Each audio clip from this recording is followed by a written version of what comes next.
Pemerintah Desa Pulosari, Kecamatan Pangalengan, Kabupaten Bandung, Jawa Barat, pada tahun 2022 terus prioritaskan program bidang keagamaan melalui pembangunan masjid sebagai sarana ibadah yang dapat digunakan untuk warga desa maupun umum, serta mampu menampung jamaah hingga 50 orang.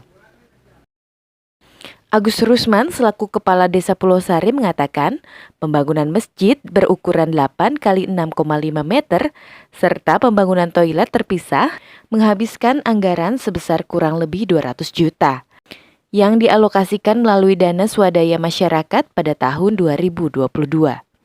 Menurutnya, sarana ibadah ini dapat digunakan untuk umum mulai dari perangkat desa maupun warga sekitar. Alhamdulillah 2022 awal tahun kita sudah bisa membangun masjid desa seluas 8 kali 6,5 meter, toilet terpisah, menghabiskan anggaran kurang lebih 200 juta hasil swadaya masyarakat. Namanya sarana ibadah kita gunakan untuk sarana umum, mau perangkat desa, warga desa, siapapun itu, karena ini fasilitas umum, sarana ibadah.